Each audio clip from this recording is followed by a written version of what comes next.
Welcome to negative air units challenge testing, also used to be known as DOP testing. DOP stood for dioxyphthalate, a chemical that we used to use to challenge the HEPA filters with that we no longer use because we figured out it was a carcinogen, the same as asbestos.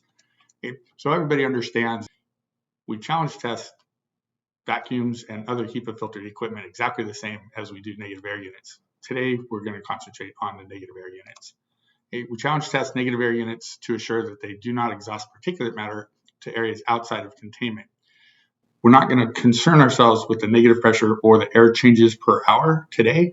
We're going to concentrate on how to test the units to assure that they are functioning in a fashion that is both safe and efficient. When we test negative air units, the most likely units to fail are often the brand new units that have never been used. It's not that the HEPA filter fails. It's usually that the HEPA filter isn't seated properly or the components of the housing often leak. HEPA filters in the new units are sometimes damaged upon arrival. That's what's going on here. You see a brand new unit with a damaged HEPA filter. And sometimes even when you buy a replacement filter, it shows up damaged. And then another issue with HEPA filters, if you can see the difference between these two HEPA filters, one of them has a black band around the outside of it. That's a gasket. The other one doesn't show that gasket. The one with the gasket towards the worker is the HEPA filter is in backwards. That gasket needs to sit up against an L bracket on the inside of the negative air unit in order to function properly. It's not just that the HEPA filter goes in backwards, it causes a problem. When it's in backwards and locked down, the brackets that hold the HEPA filter in place, it kink the gasket. So even if you were to turn this gasket around, okay, you're going to end up with a gap between the gasket and that L bracket. We're filtering particulate matter as small as 0.3 microns.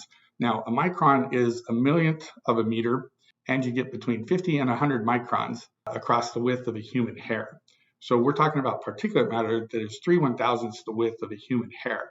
It doesn't take much of a gap in that gasket for a massive amount of particulate matter to get around the filter and be exhausted into our supposedly clean air. Okay. You want to be careful when you open a negative air unit.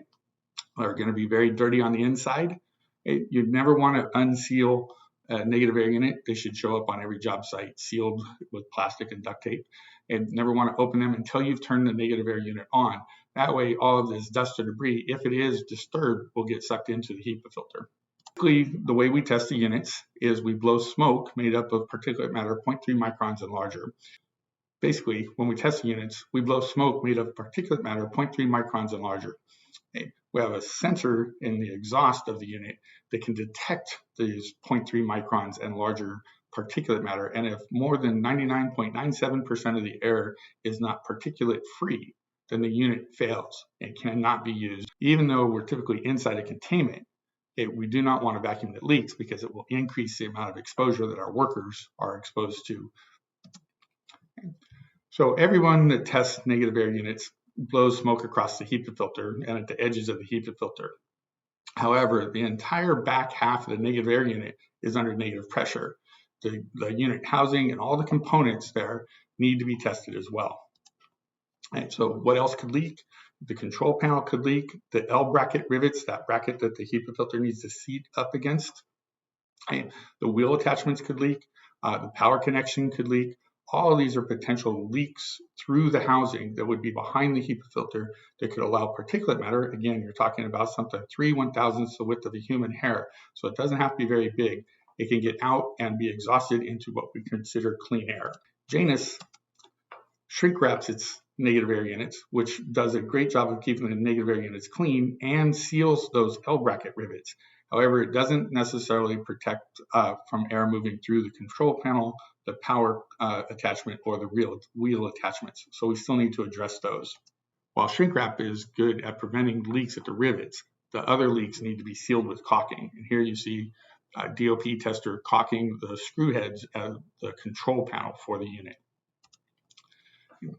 When testing a unit, the smoke blown behind the unit or under the unit can swirl, and if the sensor is attached directly to the exhaust manifold of the unit itself, it can have false failures. So what we do is we insert a sensor into the flex ducting that's been attached to the manifold, and we put the sensor 10 or 15 feet behind the unit. It could be closer than that.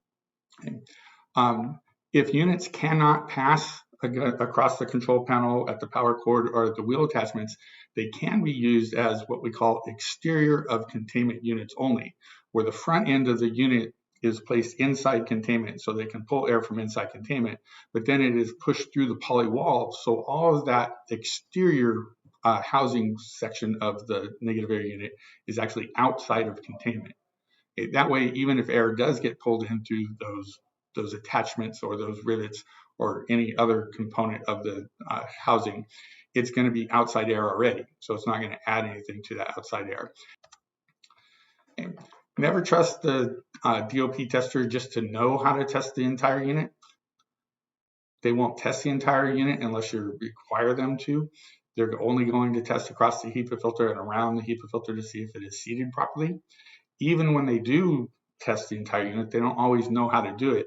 Here you can see somebody that has smoke blowing into the HEPA filter and they're putting the sensor underneath the unit. That will never fail because air underneath the unit is moving into the negative air unit, not having air come out of it. One last issue, never stack negative air units upside down. You see this fairly common technique used in lots of containments, but the reason you don't want to do it, right, is that there's these brackets at the bottom of the negative air unit. The top of the unit does not have the same sleepers. So if you flip the unit upside down, your HEPA filter can slide as much as an inch, which allows air to pass around the filter, right, instead of passing through the filter, completely invalidating the unit as a clean air device. Once you have DOP tested the unit, you never want to take it off its wheels. Even something here where we just tilt the unit up, if this unit has been DOP tested prior to being shrink wrapped, now that it is shrink wrapped, we need to DOP test it again to assure that we haven't unseated that filter from that L bracket on the inside. Okay. This concerned only the need to test the negative air units and the vacuums. And in a separate training, we'll discuss the purpose of negative air pressure and the air changes per hour, two totally different questions for negative pressure. Thank you for listening. Please proceed to the quiz.